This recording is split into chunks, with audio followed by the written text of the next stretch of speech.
మనం జూన్ నెల current affairs గురించి చూస్తున్నాం. 2025 కరెంట్ అఫైర్స్ జూన్ అండి ఇది. సో ఈ నెలలో ముఖ్యమైన కరెంట్ అఫైర్స్లో మనకి అంతర్జాతీయ యోగా దినోత్సవం జరిగింది కదా మనకి జూన్ 21. అంతర్జాతీయ యోగా దినోత్సవం ఆంధ్రప్రదేశ్లో విశాఖపట్నంలో జరిగిందనమాట. ప్రధానమంత్రి నరేంద్ర మోడీ గారు ఈ ఈవెంట్కి వైజాగ్లో అటెండ్ అవ్వడం జరిగిందనమాట. ఆంధ్రప్రదేశ్లోని విశాఖపట్నంలో బీచ్ రోడ్లో ఇవి నిర్వహించారు. నెక్స్ట్ వచ్చేసి తల్లికి వందనం. తల్లికి వందనం పథకం చాలా చాలా ఇంపార్టెంట్. పథకాల గురించి అయినా కూడా కరెంట్ అఫైర్స్ అనేవి కూడా ఏదైనా కూడా మనకి ఈ పథకం గురించి అడిగే అవకాశం ఉంది. బడికి వెళ్ళే ప్రతి విద్యార్థికి వాళ్ళు యాక్చువల్గా 15,000 ఇస్తామని చెప్పినారు. ఎంత అంటే 15,000 అనొచ్చు, 13, 15 రెండు ఇస్తే అప్పుడు కొంచెం డిబేట్ అవుతుంది. ఇది 15,000 అనేది గుర్తుపెట్టుకోండి. 2,000 వచ్చేసి మెయింటెనెన్స్ కింద పోతుంది, 13,000 వచ్చేసి తల్లి అకౌంట్లోకి వేస్తారు. ఎంతమంది పిల్లలు ఉంటే అందరికీ వేస్తారు. సూపర్ 6 పథకాలని మనకి కూటమి ప్రభుత్వం చెప్పింది కదా, అందులో ఇది చాలా ముఖ్యమైనది అన్నమాట. సూపర్ 6లో ఇది ముఖ్యమైనది. 1 నుండి ఇంటర్మీడియట్ చదివే పిల్లలందరికీ ఈ పథకం వర్తిస్తుంది. ఇంట్లో ఎంతమంది ఉన్నా ఈ పథకం అందరికీ వర్తిస్తుంది అన్నమాట. నెక్స్ట్, ప్రపంచంలోని అత్యంత ఎత్తైన రైల్వే బ్రిడ్జ్ చినాబ్ నది మీద నిర్మించినారు. దాన్ని నరేంద్ర మోడీ గారు దాన్ని జూన్ 6వ తేదీన ప్రారంభించినారు. నదీ గర్భం నుండి ఇది 359 మీటర్ల ఎత్తులో ఉంది. ఇది ప్రపంచంలోనే ఎత్తైనది. ఇంతకుముందు చైనాకి సంబంధించినటువంటి ఒక బ్రిడ్జ్ ఉండేది. ఇప్పుడు ఈ బ్రిడ్జి దాన్ని అధిగమించింది అనమాట. ఇదే మొదటిది ప్రపంచంలో.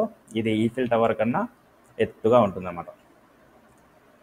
గుజరాత్లోని ఎయిర్ ఇండియా విమానానికి ప్రమాదం జరిగింది. అందులో భాగంగా 260 మంది మృతి చెందడం జరిగింది. మనకి విమానం పేరు వచ్చేసి Boeing 787-8 dream liner engine fail అవ్వడం వల్ల ప్రమాదం జరిగింది అనమాట. అహ్మదాబాద్ నుండి లండన్ వెళ్తుంది. ఏ విమానాశ్రయం నుంచి వెళ్తుందంటే వల్లభాయ్ పటేల్, సర్దార్ వల్లభాయ్ పటేల్, అహ్మదాబాద్లోని సర్దార్ వల్లభాయ్ పటేల్ విమానాశ్రయం ఉంది కదా, దాని నుంచి బయలుదేరిన 2 నిమిషాల్లోనే ప్రమాదానికి ఇంజన్ ఫెయిల్ అవడం వల్ల ప్రమాదం జరిగిందనమాట. నెక్స్ట్, ఎస్ మహేంద్రదేవ్ గారు ప్రధానమంత్రి ఎకనామిక్ అడ్వైజర్ కౌన్సిల్ చైర్మన్గా నియమించబడ్డారనమాట. సో ఈ అపాయింట్మెంట్ గురించి తత్కాల్ టికెట్ బుకింగ్ చేయడానికి ఈ ఆధార్ అథెంటికేషన్ అనేది కంపల్సరీ చేస్తూ రైల్వే మినిస్ట్రీ ఉత్తర్వులు జారీ చేసిందనమాట. ఎవరైనా కానీ తత్కాల్ టికెట్ బుక్ చేయాలనుకుంటే ఈ ఆధార్ అథెంటికేషన్ అనేది మస్ట్ అని అనౌన్స్ చేశారు. Bimonthly monetary policy RBI ప్రకటిస్తుంది కదా, రెపో రేట్ను 5.50గా తగ్గించిందనమాట. ఇంతకుముందు 6.25 ఉండేది, 6కి తగ్గించినారు. దాని తర్వాత 6 నుంచి 5.5కి తగ్గించినారు అనమాట. జూన్ 5న ప్రపంచ పర్యావరణ దినోత్సవం జరుపుకుంటున్నాం. సో ఇది కరెంట్ అఫైర్స్లో భాగం. దీని థీమ్ వచ్చేసి బీట్ ప్లాస్టిక్ పొల్యూషన్. సో పర్యావరణ దినోత్సవం ఎప్పుడైనా అడగచ్చు, దాని థీమ్ ఎప్పుడైనా అని అడగచ్చు. బీట్ ప్లాస్టిక్ పొల్యూషన్ అనేది థీమ్ అనమాట. ఫ్రెంచ్ ఓపెన్ జరిగింది. ఫ్రెంచ్ ఓపెన్ 2025కి సంబంధించి పురుషుల సింగిల్ విజేత ఎవరు? కార్లోస్ అల్కరాజ్ స్పెయిన్కి చెందినటువంటి వ్యక్తి అనమాట. రన్నరప్ వచ్చేసి యానిక్ సిన్నర్. పురుషుల డబుల్స్ విజేతలు వచ్చేసి మార్సెల్ గ్రానోలర్స్, హోరసియో జేబల్లాస్. వీళ్ళిద్దరు కూడా పురుషుల డబుల్స్ విజేతలు. నెక్స్ట్, మహిళల సింగిల్స్ విజేత వచ్చేసి కోకో గాఫ్. అమెరికాకి చెందినటువంటి కోకో గాఫ్ మహిళా ఫ్రెంచ్ ఓపెన్ సింగిల్స్ గెలిచారనమాట. రన్నరప్ వచ్చేసి సెబలంకా, బెలారస్కి చెందిన అథ్లెట్ అనమాట ఈమె. మహిళల డబుల్స్ విజేత వచ్చేసి పవ్వలిని మరియు సారా ఎర్రాని. నెక్స్ట్, 2025 వచ్చేసి ఎన్నో విడత అంటే ఇది 124వ ఎడిషన్. ఇది ఫ్రెంచ్ ఓపెన్ ఎప్పుడెప్పుడు జరుగుతుందంటే మే ఆర్ జూన్ మధ్యలో జరుగుతుంది. ఇది రెడ్ సాయిల్లో జరుగుతుంది, ఎర్రమట్టి కోర్టు అంటారు దీన్ని. ఎక్కడ జరుగుతుందంటే ప్యారిస్లో జరుగుతుంది అనమాట. నెక్స్ట్, కెనడా ఆల్బర్టాలోని కనస్కానిస్లో జూన్ 15 నుండి 17 వరకు మనకి group of 7, so G7 summit జరిగిందనమాట. G7 సమ్మిట్ ఎక్కడ జరిగిందంటే కెనడాలో జరిగింది. ఎప్పటి నుంచి అంటే జూన్ 15 నుండి 17 వరకు. భారతదేశానికి చెందినటువంటి ప్రధానమంత్రి నరేంద్ర మోడీ గారు ఈ కార్యక్రమంలో పాల్గొనడం జరిగింది. సో మనం గ్రూప్ ఆఫ్ 7లో మెంబర్స్ కాదు, కానీ ఇన్విటేషన్ వచ్చింది కాబట్టి ఆయన పోయి మనకి గెస్ట్గా అటెండ్ అవ్వడం జరిగింది. ఐసీసీ హాల్ ఆఫ్ ఫేమ్ క్రికెట్లో ఇది ఉత్తమ పురస్కారం అనమాట. ఎంఎస్ ధోనికి లభించింది. ఈ లిస్టులో స్థానం పొందిన 11 మంది ప్లేయర్లు భారత్ నుండి ఉన్నారు. ధోని కూడా చేరడం జరిగింది. సో ఎవరెవరంటే వాళ్ళు వచ్చేసి సునీల్ గవాస్కర్, బిషన్ బేడి, కపిల్ దేవ్, అనిల్ కుంబ్లే, రాహుల్ ద్రావిడ్, సచిన్ టెండూల్కర్, వినోద్ మక్కన్, దయాంద ఎల్యూజీ, సెహ్వాగ్, తర్వాత నీతు డావిడ్ వీళ్ళందరితో పాటు ధోని కూడా జాయిన్ అవ్వడం జరిగిందనమాట. నెక్స్ట్ ఐపీఎల్ ఫైనల్స్ జరిగింది కదా, జూన్ 3వ తేదీ కంప్లీట్ అయినాయి. విన్నర్స్ వచ్చేసి royal Challengers Bengaluru. Final match అహ్మదాబాద్లో జరిగింది.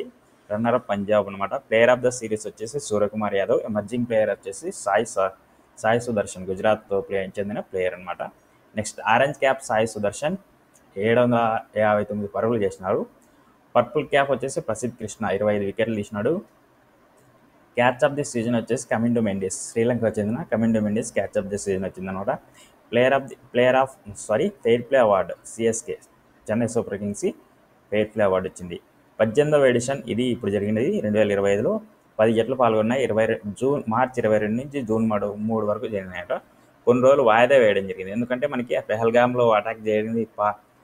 పాకిస్తాన్కి ఇండియాకి మధ్య పరిస్థితులు చాలా ఉధృతంగా చేసి కాల్పుల వరకు వెళ్ళినాయి. అందువల్ల ఒక వారం పాటు ఐపీఎల్ మ్యాచ్లను హోల్డ్లో పెట్టినారు అన్నమాట.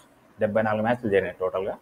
Next 16th finance commissioner part time మెంబర్గా టి రవిశంకర్ గారు ఆర్బీఐ డిప్యూటీ గవర్నర్గా నియమితున్నారు. ఆయన ఆర్బీఐ డిప్యూటీ గవర్నర్గా కూడా నియమితున్నారు. చైర్మన్ అరవింద్ పనగరియా వచ్చేసి నెక్స్ట్ 16th ఫైనాన్స్ కమిషన్ వచ్చేసి ఎప్పటి నుంచి ఎప్పటి వరకు ఉంటుందంటే మనకి 2026 నుంచి 31 వరకు ఉంటుందన్నమాట.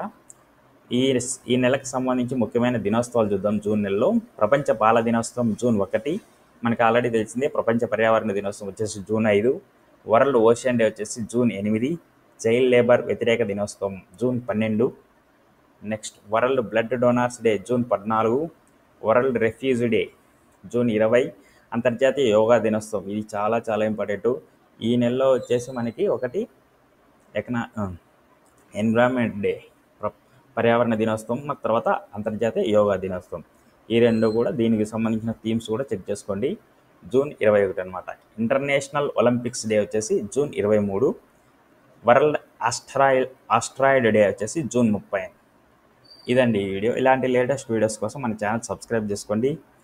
కింద డిస్క్రిప్షన్లో టెలిగ్రామ్ గ్రూప్ ఉంటుంది, దాన్ని ఒకసారి క్లిక్ చేయండి. టెలిగ్రామ్ గ్రూప్లో జాయిన్ అయ్యండి. Thanks for watching. Have a nice day. Good bye.